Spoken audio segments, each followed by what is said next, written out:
आऊंगा।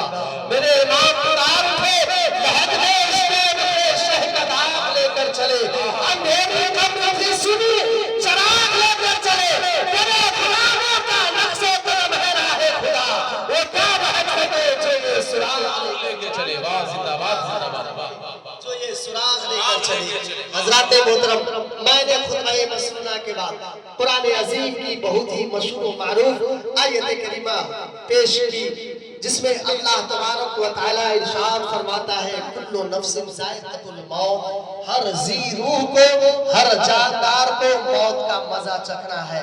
आप बराबर सुनते हैं अपने इमाम से, दिगर खुतबाए इज़ाम से, कि हर चीज में जरूर किसी न किसी का कोई न कोई इख्तिलाफ है, कोई न कोई झगड़ा है, कोई न कोई लड़ाई है, लेकिन मौत एक ऐसी चीज है जिसमें किसी का इख्तिलाफ नहीं, किसी का झगड़ा नहीं, किसी की लड़ाई नहीं। अब हज़रत गिरामी वक़ार, अल्लाह तबारक व तआला ने जो हमें जिंदगी अता फरमाई है वो दो चीजों के मजमुआ का नाम है।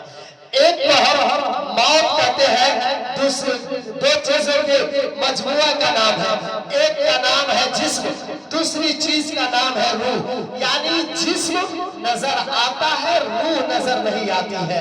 जब तक इंसान के बीच में जिस्म, इंसान के जिस्म के अंदर में रूह रहती है, इंसान मुआशरे में रहता है, सोसाइटी में रहता है, घर में रहता है, खेतों खलियान में रहता है। इंसान रास्ते पे चल रहा है, दिखाई पड़ता है कि फला इंसान जा रहा है, लेकिन जो चीज नजर आती है, जो चीज देखने में आती है, उसकी कोई हैसियत नहीं है, और जो चीज दिखाई नहीं देती वही सब कुछ है।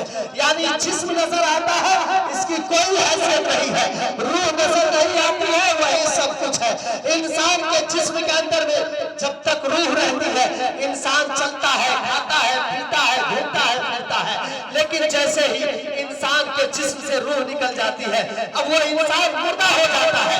लोग अपने कांधे पे उठा करके कब्रिस्तान ले जाते हैं, लोग किसी मय्यत को उठा करके कब्रिस्तान की तरफ जाने लगे। कोई बहुत बड़ा दानिशमंद आदमी, कोई बहुत बड़ा अक्लमंद आदमी जाकर के कहे कि आओ लोगों, इसे लेकर के कहाँ जा रहे हो, आओ लोगों, इसे सोसाइटी में रहने दो, आओ लोगों, इसे घर में रहने दो, इसे दालान में रहने दो। कहेगा कि अक्लमंद, क्या तुझे मालूम नहीं है, जब तक इसके जिस्म के अंदर में जान थी, उस वक्त तक ये मुआशरे में रहता था, उस वक्त तक ये सोसाइटी में रहता था, ये खेतों खलियान में रहता था, लेकिन आज चूंकि इसके जिस्म से जान निकल गई है, अब ये घर में नहीं रहेगा, ये खेतों खलियान में नहीं रहेगा, इसका ठिकाना कब्रिस्तान हो चुका है, इसे कब्र में रखा जाएगा। अब हज़रत गिरामी वक़ार, अब मैं यहाँ पर एक नुक्ता देना चाहता हूँ, चाहे हम अल्लाह तबारक व तआला ने जो हमें ईमान अता फरमाया है, अल्लाह तबारक व तआला ने जो मज़हब अता फरमाया है, वो भी दो चीजों के मजमुआ का नाम है। एक तो हम अक़ीदा कहते हैं, दूसरी चीज का नाम जो है अमल है। यानी अमल नजर आता है, अक़ीदा नजर नहीं आता है। इंसान जब तक अमल करता है, दिखाई देता है तो फला इंसान नमाज पढ़ रहा है, फला इंसान रोजा रख रहा है, फला इंसान हज व ज़कात कर रहा है, फला इंसान अमाले सालिहा कर रहा है, लेकिन हज़रत मोहतरम, अगर किसी के अमल से अक़ीदा निकल जाए, यानी अल्लाह के बारे में अक़ीदा गलत हो जाए, नबी के बारे में अगर अक़ीदा गलत हो जाए, तो जिस तरह इंसान के जिस्म के अंदर से रूह निकल जाती है तो उसका ठिकाना कब्र हो जाता है, तो इसी तरह अगर ईमान मुसलमानों के, अगर किसी इंसान के अमल से अगर अक़ीदा निकल जाए तो उसके नमाज रोजे को उसके चेहरे पे मार दिया जाता है। अल्लाह तबारक व तआला ने मुसलमानों के मर्तबे को बुलंद फरमा दिया। मरने के बाद जब कोई बंदा मर जाता है तो उसका मर्तबा अल्लाह तबारक व तआला और बढ़ा देता है, उसका मर्तबा बढ़ जाता है। अब हज़रत गिरामी वक़ार, अब कोई पूछने वाला पूछ सकता है, कहने वाला कह सकता है कि मुसलमानों का मर्तबा कैसे बढ़ जाता है, मुसलमानों का मर्तबा मरने के बाद कैसे बढ़ जाता है। तो आप तसव्वुर कीजिए, हमारे और आपके बीच में अभी काज़ी नेपाल हज़रत अल्लामा मुफ्ती उस्मान बरकाती साहब क़िबला तशरीफ फरमा है। हजरत जब से पढ़ा रहे हैं उस वक्त से लेकर के अब तक न जाने कितने ऐसे हजरत के शागिर्द होंगे जो कोई काजी, कोई मुफ्ती, कोई आलिम, कोई हाफिज, कोई फाजिल बन करके अपने अपने काम को अंजाम दे रहे होंगे। लेकिन फर्ज कर लीजिए हजरत भी बाहयात है, शागिर्द भी बाहयात है। अदब का मकाम यह है कि हजरत जहाँ पे तशरीफ फरमा होंगे शागिर्द भी होंगे, लेकिन अदब का मकाम यह है कि शागिर्द नीचे बैठेगा, उस्ताद आगे बैठेंगे, पीर ऊपर बैठेंगे, मुरीद नीचे बैठेंगे, बाप आगे रहेगा, बेटा पीछे रहेगा, चचा आगे रहेगा, भतीजा पीछे रहेगा, मामू आगे रहेंगे, भांजा पीछे रहेंगे। लेकिन फर्ज कर लीजिए उसी शागिर्द का इंतकाल हो जाए, उसी बेटे का इंतकाल हो जाए, उसी भांजे का इंतकाल हो जाए, तो कानून बदल जाएगा। जो बेटा नीचे बैठता था वो बेटा ऊपर रहेगा, जो बेटा आगे रहता, जो बाप आगे रहता था वो बाप पीछे रहेगा। अब बेटा आगे रहेगा, बेटा मर गया है। मैंने मरने वाले से पूछा, मरने वाले आज कौन सा ऐसा अमल तूने कर लिया है कि तेरा बाप पीछे है, तेरे दादा पीछे है, तेरे उस्ताद पीछे है, तेरा पीर पीछे है। मरने वाला कहता है इतिहास रचवी, कोई और बाप नहीं है, कोई और अमल नहीं है।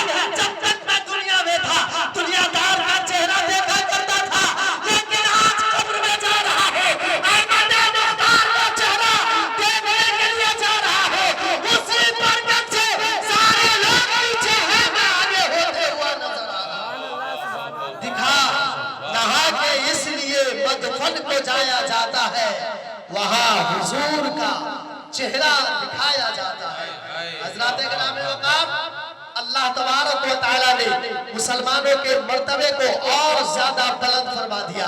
मेरे आका करीम सल्लल्लाहु अलैहि वसल्लम इरशाद फरमाते हैं, अगर तुम में किसी का इंतकाल हो जाए, अगर तुम में किसी की मौत हो जाए, कोई दुनिया से चल बसे, जब उनके जनाजे का ऐलान हो और तुम्हारे कान में जब खबर पहुंचे कि फला शख्स का इंतकाल हो गया है, तो तुम उनकी जनाजे की नमाज में शिरकत करो। मेरे आका करीम सल्लल्लाहु अलैहि वसल्लम इरशाद फरमाते हैं, इसलिए जनाजे में शिरकत करो कि मेरे आका फरमाते हैं, अगर कोई शख्स किसी मरने वाले को, कोई जिंदा शख्स अगर अपने कंधे पे उठा करके 40 कदम लेकर के चलेगा, तो मेरे आका इरशाद फरमाते हैं कि अल्लाह तबारक व तआला उस जिंदे के गुनाहों 40 गुनाहों को अल्लाह तबारक व तआला माफ अता फरमा देगा। अल्लाह तबारक व तआला 40 गुनाहों को माफ फरमा देगा। हजरत गिरामी वक़ार ये इसाले सवाब की महफिल है। आली जनाब मोहम्मद शमसुल रायन साहब, शमसुल हक रायन साहब दुनिया से चल बसे, दुनिया से जा चुके हैं।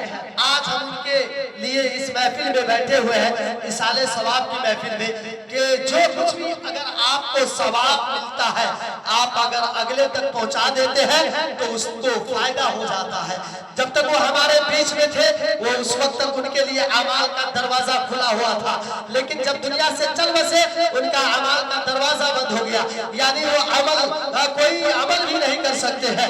लेकिन आज हम इसलिए बैठे हैं कि अगर हम सुभान अल्लाह कहते हैं, अल्हम्दुलिल्लाह कहते हैं, अगर कोई दुआ पढ़ते हैं, कुरान की किसी आयत को पढ़ते हैं, या नाते मुस्तफा पढ़ते हैं, हदीस पाक पढ़ते हैं, यकीनी तौर पर इन चीजों से हमें फायदा होता है।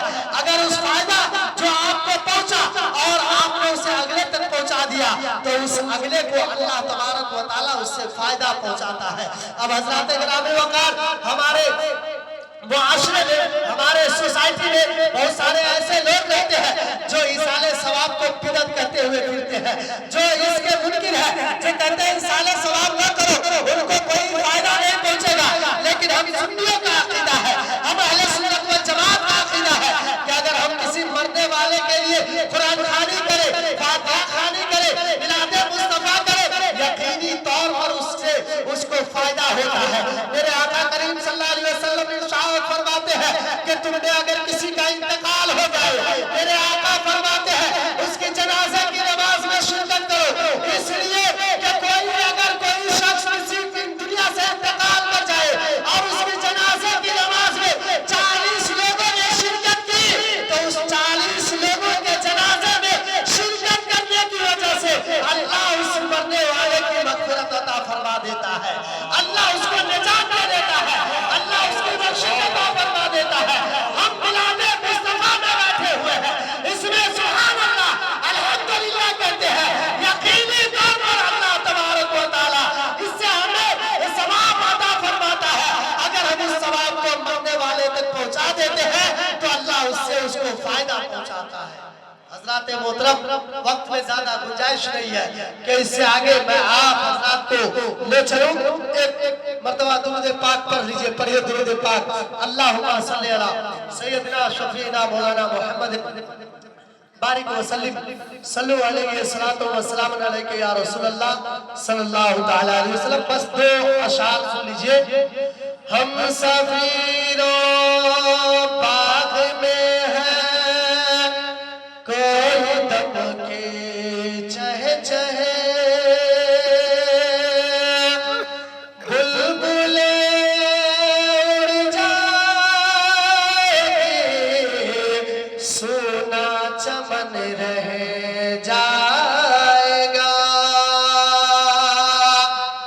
अतलशो कमा ख्वाब के बिस्तर पे यूं नाज़ाना हो,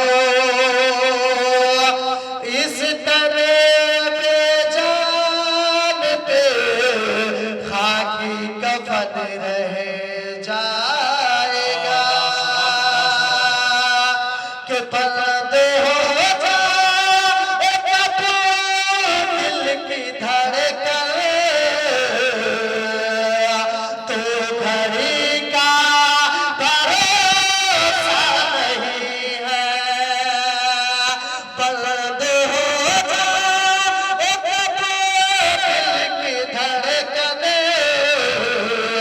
तो घड़ी का भरोसा नहीं है। और ये हकीकत है मेरे भाई, जिंदगी का भरोसा नहीं है। हज़रात, मेरे बोलने में और आपके सुनने में लगवन सहवन हमें गलती हो गई हो तो अल्लाह अपने हबीब के सदक़े में माफ़ अता फरमाए। पढ़िए बुलंद आवाज़ से अस्तगफिरुल्लाह रब्बी मिन कुल्ली ज़ंबिन व अतूबु इलैह। ला इलाहा इल्लल्लाहु